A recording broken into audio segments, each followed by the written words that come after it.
Voici la Morge fin août 2022, une rivière qui marque la frontière entre la France et la Suisse. Rive droite, on est en Suisse, rive gauche, en France.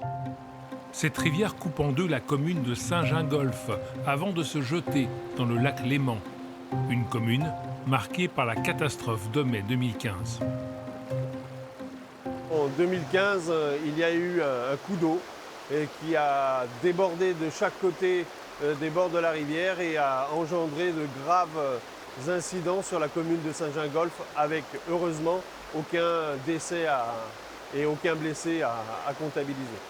C'était hyper impressionnant, tout ce que vous voyez ici, tout le jardin, jusqu'à notre maison, c'était comme une grande baignoire finalement, bouillonnante. Voilà, ça a tout emporté sur son passage. Pour éviter une nouvelle catastrophe, des travaux ont été lancés à la fin de l'été 2022. Il a fallu d'abord élargir le lit de la rivière. Donc on a essayé sur l'ensemble du linéaire de gagner à peu près 13 mètres de plus pour que la Morge puisse s'écouler et dissiper son énergie en cas de crue.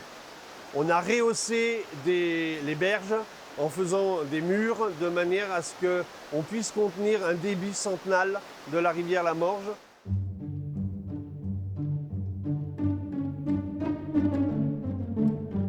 Entre septembre et décembre 2022, les travaux ont avancé très rapidement. Et les changements sont impressionnants. Voici la Morge au début des travaux, en septembre 2022, et voici le résultat 3 mois après. Et en décembre 2022, la dernière phase du chantier a consisté à réaliser des travaux de génie végétal sur les berges. La fonction première des fascines que vous voyez à mes pieds, qui sont des fascines de saule, c'est qu'elles vont reprendre et elles vont vivre de manière à stabiliser l'ensemble de la berge. Vous avez le lit mineur qui coule derrière moi. La berge a été couchée, elle a été enrochée. Et au-dessus de ces enrochements, nous mettons du génie végétal de manière à redonner un aspect naturel dans quelques années de l'ensemble de ce cours d'eau.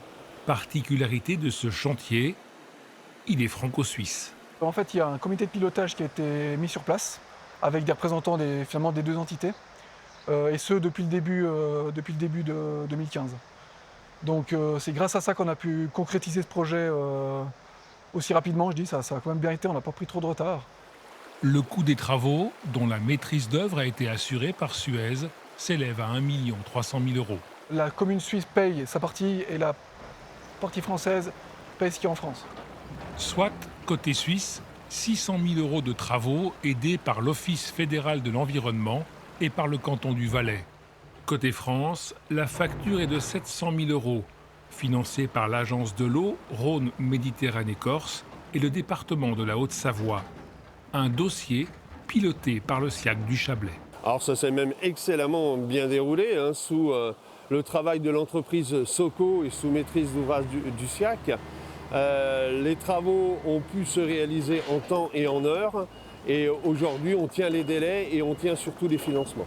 Le résultat est magnifique. Moi je trouve que vraiment à la fin on ne se rendra même pas compte qu'il y a eu des travaux et la rivière aura retrouvé un lit beaucoup plus conséquent qui va peut-être pouvoir parer un éventuel nouvel orage torrentiel comme il y a eu en 2015. Là, on a l'impression qu'on est sur les Champs-Élysées de la Morge de Saint-Gingolph, parce qu'elle a quand même vraiment plus que doublé en largeur. Et maintenant, on est protégé, les murs ont été surélevés. Vraiment, s'il arrive une catastrophe, ça paraît un peu incompréhensible. Ça paraîtrait un peu incompréhensible. Ouais. Pour 2023, le SIAC prévoit d'autres actions de ce type sur le bassin versant, afin d'améliorer les fonctionnalités des milieux aquatiques et de sécuriser les populations.